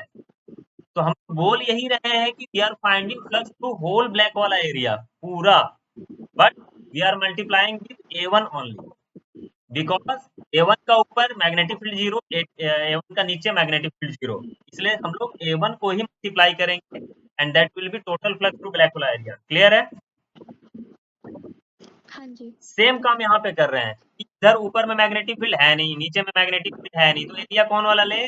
ये जो छोटे वाले ब्लैक वाला का जो ब्लैक एरिया वाला। है उसी को वाला करेंगे, क्योंकि उतना ही रीजन में मैग्नेटिक फील्ड, उसके बाहर तो मैग्नेटिक फील्ड है ही नहीं, तो उसके बाहर का एरिया हम क्यों ले? तो गलत हो जाएगा ना मेरा, मैग्नेटिक फील्ड नहीं तो हाँ फ्लक्स जी। नहीं, खत्म बात। एरिया है, जैसे नीचे में क्या है, ब्लैक वाले पोर्शन में मैग्नेटिक फील्ड भी है, एरिया भी है, ब्लैक वाला के ऊपर क्या है, एरिया तो है लेकिन मैग्नेटिक फील्ड है नहीं, तो फ्लक्स अगर होना है तो फिर एरिया भी चाहिए और मैग्नेटिक फील्ड भी चाहिए, किसी एक के रहने से फ्लक्स नहीं निकलेगा, रहे तो दोनों रहे, एरिया भी रहे मैग्नेटिक फील्ड भी रहे, तब ही फ्लक्स आएगा, अदरवाइज नहीं आएगा। ठीक है, तो यहाँ पे डी की वैल्यू तो सिंपल अपना mu naught N2 into I2 लोगे, और एरिया क्या लोगे? पाई आर वन का square, flux link with each coil. ठीक है, हाँ जी। तो टोटल फ्लक्स फाइंड कर ले, इसलिए हाँ जी। Total flux through coil two कितना हो जाएगा? एक क्वाइल निकाल दिया, इनटू से मल्टीप्लाई कर देते हैं, है ना? एन, हाँ जी।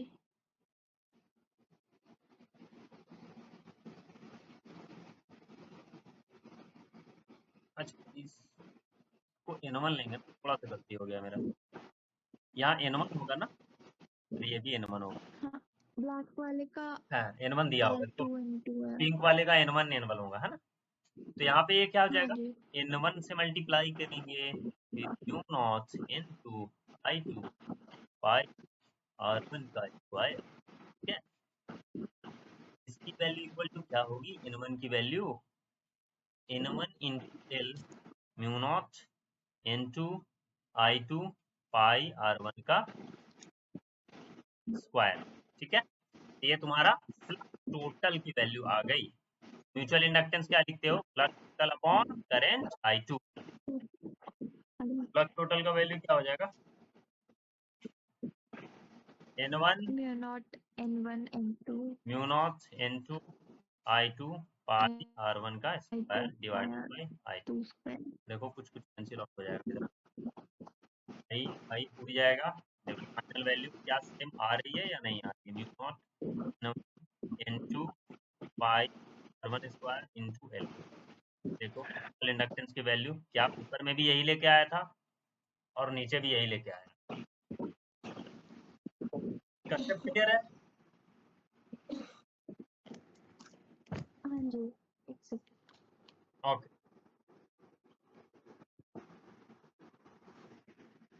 नोट डाउन कर लो।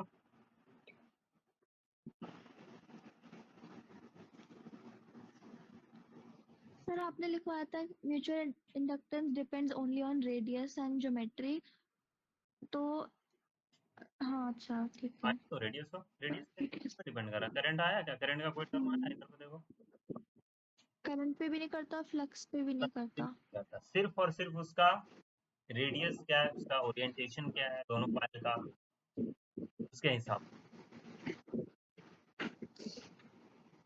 नॉट N1 क्या है? इसका ज्योमेट्री पे डिपेंड करता है, N2 इसका ज्योमेट्री पे, पाई कांस्टेंट है, R1 इसका ज्योमेट्री पे, लेंथ उसका ज्योमेट्री, सारा तो ज्योमेट्री पे ही डिपेंड करता है।